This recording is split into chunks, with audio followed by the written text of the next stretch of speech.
laptop ketinggalan lagi di kelas. Kenapa emangnya? Gue udah deadline tugas sebelum kelar semalam. Males banget, bete.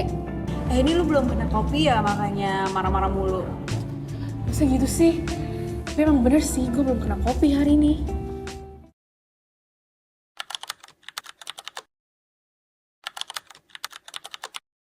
Saya nyaman dipanggil Ella.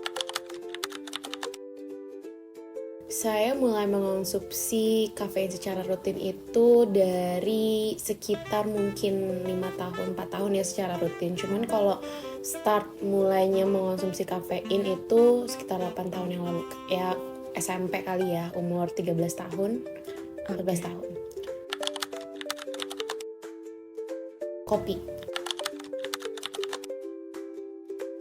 Alasan aku mengonsumsi kafein itu karena emang udah hal yang biasa aja sih. Kadang dikit-dikit aku kayak butuh, dikit-dikit aku butuh. Cuman itu pun tetap ada minimal dan maksimalnya juga. Kalau mengonsumsi kafein kopi itu minimal sekali dan maksimalnya pasti sekali. Enggak juga sih. Kalau aku tuh biasanya mengonsumsi kafein tuh kalau misalkan ngantuk atau ngerasa kayak lagi butuh energy boost gitu kan. Kalau sebelumnya itu pasti aku kayak ngerasa ngantuk, capek, kayak penat aja gitu. Cuman kalau setelah udah mengonsumsi rasanya lebih energizing aja sih, lebih kayak semangat gitu.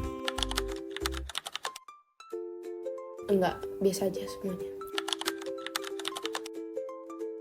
Pernah, kalau gelisah tuh pernah kalau misalkan takaran si kopinya itu yang banyak banget, itu pasti aku ngerasa suka gelisah dan kayak ngerasa gak enak aja, dan tidur pastinya akan kesusahan banget sih.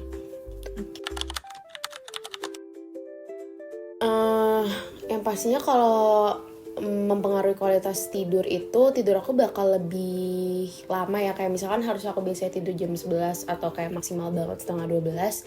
Kalau misalkan di hari itu aku minum kopi kayak malamnya, aku bisa aja tidur kayak jam 2, jam setengah 2 gitu.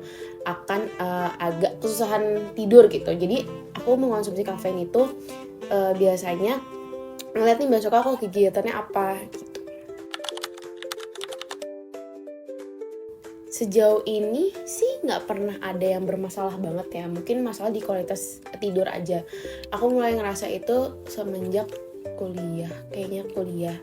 Kalau misalkan aku konsumsinya kayak malam itu, biasanya aku tidurnya kayak bakal lama banget. Kayak baru setengah 2 jam gitu tidur. Lebih mengurangi sih. Lebih mengurangi kayak biasanya aku sebisa mungkin itu kayak cuma 2 hari sekali. Tantangannya itu karena ini sih yang energize boost itu, kayak aku ngerasa butuh energi aja, charge energi, dan kadang kayak dengan minum kopi itu aku ngerasa energi aku lebih semangat aja dan lebih yang kayak apa ya, hal udah kebiasa aja sih mungkin. Enggak juga sih, aku selalu sebisa mungkin juga emang jangan kebergantungan dengan kafein untuk melakukan produktivitas sehari-hari. Secara emosional kalau nggak mengonsumsi sebenarnya sama aja sih kayak setelah mengonsumsi. Mungkin ya emosionalnya lebih senang aja, nggak ada sedih, nggak ada marah, nggak ada apa.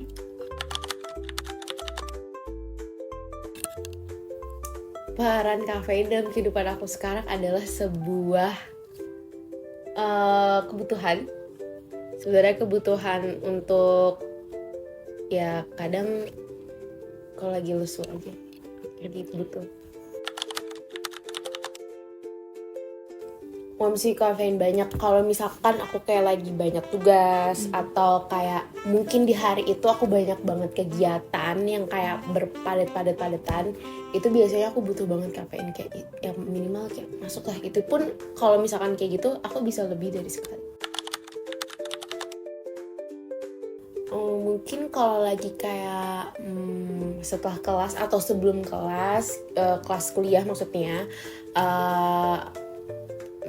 kalau lagi nongkrong, kalau lagi rapat, mungkin itu sih. Enggak, sama sekali enggak. Karena menurut aku cukup, karena sejauh ini dari aku mengonsumsi kafein ini nggak pernah ada yang kayak biasanya kan ada yang GERD, ada asam lambung gitu kan. Nah sejauh ini aku nggak pernah sih. Jadi aku merasa aku masih ada di batas yang wajar-wajar aja untuk mengonsumsi kafein.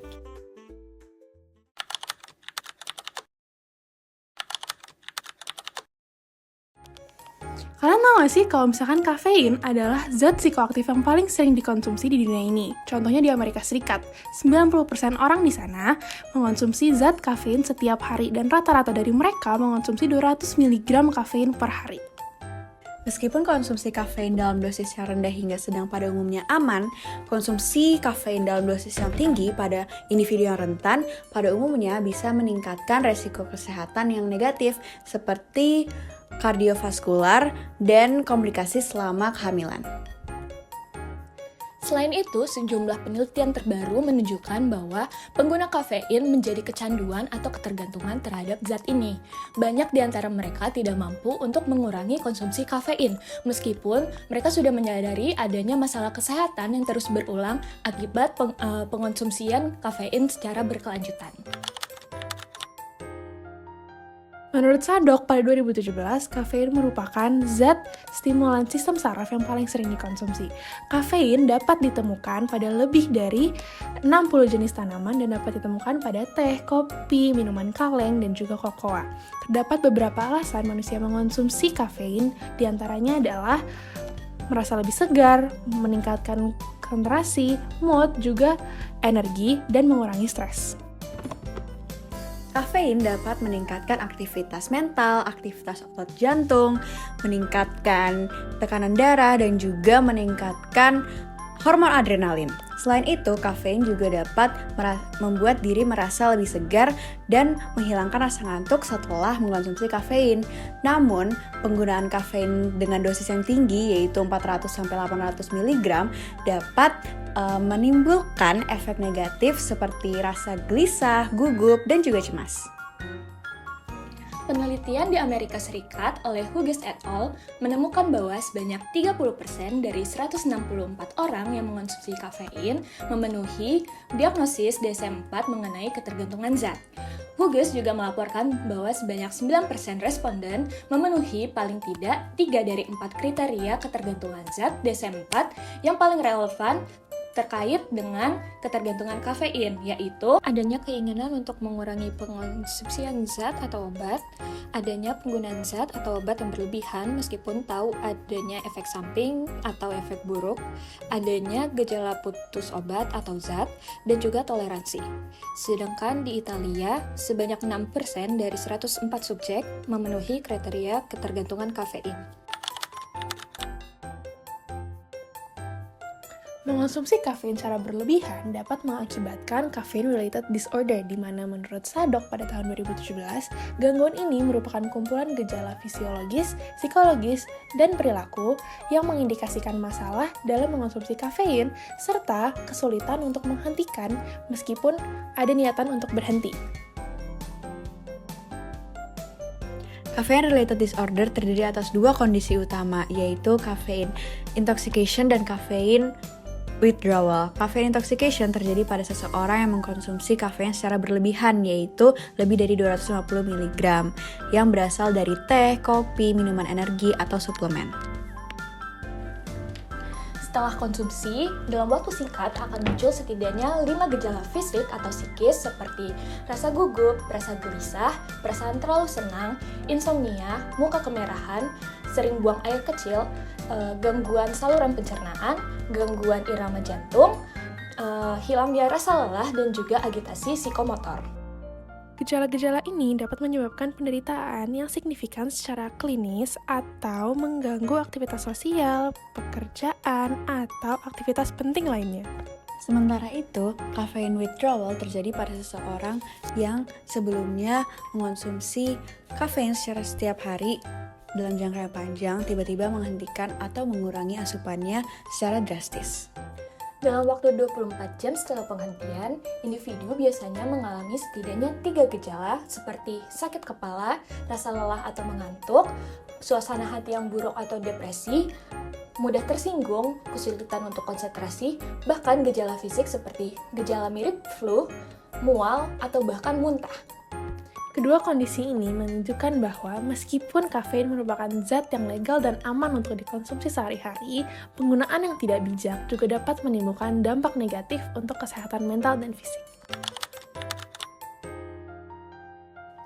Setelah memahami lebih dalam mengenai caffeine-related disorder, ternyata caffeine-related disorder termasuk dalam substance-related dan addictive disorder, di mana mengartikan bahwa mengonsumsi zat psikoaktif secara berlebihan sehingga mengarah kepada impairment dan konsekuensi negatif lainnya. Substance-related disorder terbagi menjadi 4 jenis, yaitu yang pertama substance use, yang berarti mengkonsumsi zat psikoaktif yang tidak mengganggu fungsi sosial secara signifikan. Yang kedua yaitu substance intoxication, yaitu reaksi fisiologis seperti pertimbangan, terganggunya fungsi motorik, dan juga mood swing akibat penggunaan zat psikoaktif. Ketiga adalah tolerance, yaitu kebutuhan untuk meningkatkan jumlah zat untuk mendapatkan efek yang diinginkan. Dan yang terakhir adalah substance withdrawal, yaitu sindrom putus zat, di mana gejalanya seperti mual, muntah, cemas, depresi, halusinasi, dan insomnia. Dan sindrom ini dapat muncul jika individu yang ketergantungan harus menghentikan penggunaan zat. Mengetahui caffeine-related disorder termasuk ke dalam substance-related and addictive disorders, terdapat beberapa cara untuk menangani penyakit ini. Yuk disimak! Yang pertama adalah edukasi, di mana pasien diberi edukasi mengenai sumber kafein, yaitu produk-produk apa saja yang mengandung kafein. Yang kedua adalah pemantauan, di mana individu yang mengonsumsi kafein dipantau selama 1-2 minggu untuk menentukan baseline. Ketiga adalah menetapkan target pengurangan konsumsi kafein. Ada individu yang hanya ingin mengurangi jumlah konsumsi kafein, sedangkan ada juga yang ingin berhenti sepenuhnya. Namun disarankan untuk menetapkan target konsumsi kafein tidak lebih dari 50 mg per hari. Keempat adalah menetapkan jadwal penurunan dosis, di mana dilakukan secara berkala sehingga dapat membantu pasien meminimalkan efek putus obat. Lalu yang terakhir adalah menawarkan saran terapi dan follow up, di mana dapat dilakukan teknik modifikasi perilaku seperti pemantauan diri sendiri, pelatihan coping response, keinginan mengonsumsi kafein, identifikasi halangan berubah, dukungan sosial, dan menganggap gejala putus obat sebagai ketidaknyamanan sementara.